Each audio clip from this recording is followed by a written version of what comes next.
It was reliable, fast, and loud. A convertible with a long face and a loud engine that screamed fear into the hearts of the bravest drivers. A sports car that showed the world that Japan still knows how to have fun.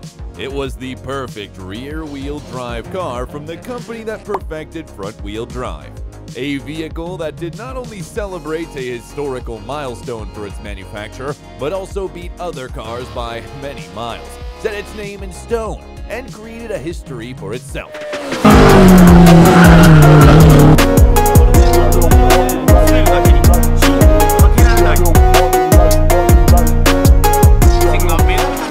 It was the Honda S2000. The turn of the new millennium was really an interesting time. The Family Guy, SpongeBob SquarePants, and The Sopranos had just debuted, and The Matrix had just premiered too. A good time for the movie world, right? Well, the feeling was mutual for Honda, the household name for the reliability in the auto world and its fans. The first Civic Si, or SIR in Canada, with the twin-cam engine was just released in the American market. The NSX was doing great, and the first set of the limited edition Type R had just made its way to the US. Honda was topping the charts in kart and was re-emerging as a force to contend with in Formula One. In the midst of this successful run, Honda unveiled the S2000 and stopped everyone in their tracks. The S2000 sent competitors back to the drawing board, drivers and gearheads into a frenzy, and Honda back to the top where it had always belonged. And like your typical summer fling, it was gone before we knew it. What? Leaving us with memories of insane speed and loud engines. This is the story of one of the best cars ever made and how its volumetric efficient engine revolutionized the business of making sports cars.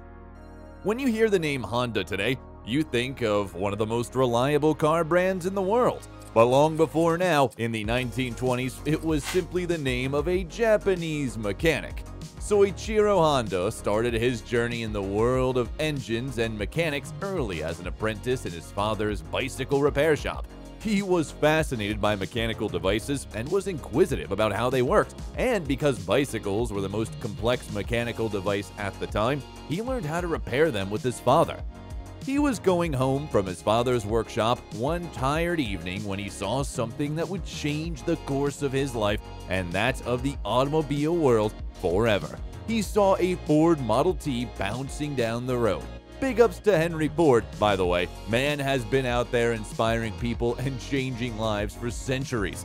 He saw the iconic vehicle and decided there and then that he had to know how it worked. But there was a little problem. His father did not repair vehicles. Hell, nobody had a vehicle within a 100-mile radius of the village he lived in. So, like many men before him, he packed his bags, dropped out of grade school, and moved out to apprentice at a garage that repaired vehicles. Hold on a minute. Before you take this story as an inspiration to drop out of school and chase your dreams, remember that you are not Soichiro Honda, and this is not the 1920s. Stay in school, kids. Now that we got that out of the way, back to the story.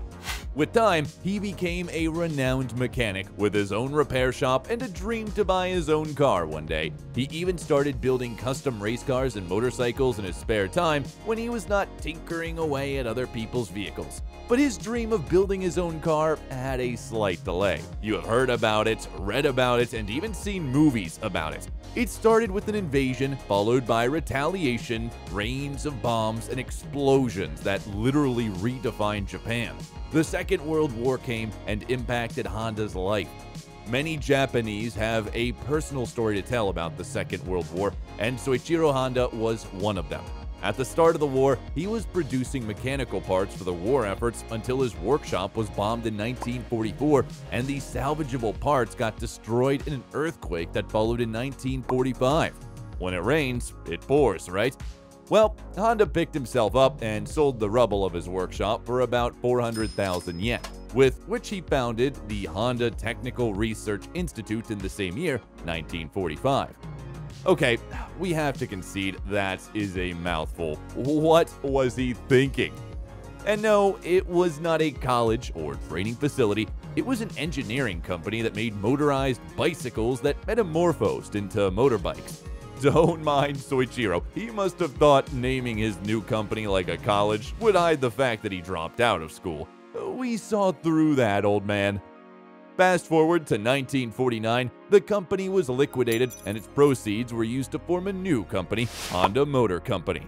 Now, that's more like it. With the new company name, Honda started building very good motorbikes, making it one of the largest manufacturers of motorbikes in the world. By 1955, Japan was finally recovering from the war, and the government put out a directive for a people's car. You were probably not in Japan in the mid-50s, so let's help you paint a picture of what a people's car meant at the time. 4 seats, easy production, and very affordable. That's it. No more, no less. You must be thinking, that's pretty easy, right? Well, not really, especially not for a company that was used to making motorbikes. It took 50 engineers, 7 years, and 2 of its competitors, Suzuki and Subaru, beating it to the market for Honda to build its own version of the people's car. But there is something about dropouts and their inability to stick to rules. Sorry, Bill Gates. While the directive was for a family-friendly 4-seater car, Honda came out with 2 convertible sports cars, the S500 and S360, and a mini truck, the T360 in 1962. Despite being a total deviation from the government's directive, these 3 vehicles would go on to be an inspiration for the S2000. To understand how these cars, especially the S500, inspired the Honda S2000, let's see how it worked. The S500 was a 4-wheel, 2-seat convertible sports car that used a small engine originally made from motorbikes, featuring carbureted cylinders and delivering up to 9,500 RPM redline. Yes, it was a screamer. Wipe clean your dirty minds, we mean a screamer on the highways. Basically, it was mechanical, fun, and interesting. Everything Honda wanted in a car. The S500 soon gave way to the S600 after 1 year, and in 1966, the S600 also gave way to the S800. The S800 was an even better embodiment of what Honda wanted in cars. It was so fast that it was ranked the fastest production 1-liter car in the world. It screamed so loud with its 10,000 RPM high-revving engine. And it was so sleek and beautiful that it came in both coupe and roadster models. With the S800, it seemed like Honda was on its way to becoming a household name in making high-revving, loud screaming, and small-engine sports cars. Until it did not. In the early 1980s, Soichiro Honda was already old, and his influence within the company was waning. So he retired into a more executive position, and others took over the reign of affairs. With his retirement came the retirement of the S-Series. The new cats at the helm of affairs were not fans of the S-Series and shut down the project. They focused on making more family-friendly and fuel-efficient vehicles for almost 30 years until a man called Daisuke Sawai showed up. Daisuke Sawai was a designer at Honda. He heard the concerns of his boss, Masahiro Nakano, the head of the design studio, on the need for Honda to return to its roots. Masahiro grew up on the speed and noise of the S-Series and wanted to make a modern version of these convertible sports cars. So one day, after a tiring day at work, Daisuke walked up to his boss and told him he had an idea that could help Masahiro achieve his dream of a modern S-Series car. Masahiro had to listen to the young designer. After all, he was one of the brains behind the NSX and the rare Type R series by Honda. So he had enough pedigree to command the respect of his boss. The two men soon started work with the help of other designers. The idea metamorphosed into the SSM, which was unveiled at the 1995 Tokyo Motor Show. The SSM was a concept car that stood for Sports Study Model and embodied the design of what would later become the S2000. The SSM used a rear-wheel drive away from the front-wheel drive system that Honda cars are known for, and a 2-liter inline 4-cylinder engine. With this concept, Honda teased the return of the S-Series. In 1999, the S2000 model was released in Japan to celebrate the 50th year anniversary of founding the company, and in the rest of the world the following year. It was a beautiful car, with a drop-top body and a sleek design that surely made old Honda smile in his grave. Yeah, he was already dead at the time and did not witness the renaissance of the Honda Spirit. The name of the car came from a tribute to its predecessors, the S-Series, and the 2-liter engine that powered the sports car. This engine is the main reason why this vehicle is an icon that it is today. Dubbed the F20C, the engine came with impressive functionalities and headline-grabbing technologies. The engine used aluminum blocks, forged aluminum pistons, dual overhead cam, fiber-reinforced metal cylinder liners, and a timing chain, which all resulted in an incredible piston speed of 81 feet per second. Okay. Oh, okay. They are all technical terms and you don't really understand them. But what it means is that this 2-liter engine was able to deliver an outlandish 234 horsepower. This means that the engine delivers roughly 125 horsepower per liter, making it the highest output of any mass-produced, naturally aspirated engine in the world, a record it held until it was beaten by the Ferrari 458 in 2010. Now that's some volumetric efficiency. Old man Honda would have surely smiled in his grave. Of course, it wouldn't be the rebirth of the S-Series if it doesn't scream. Its rev was as high as 9,000 RPM redline.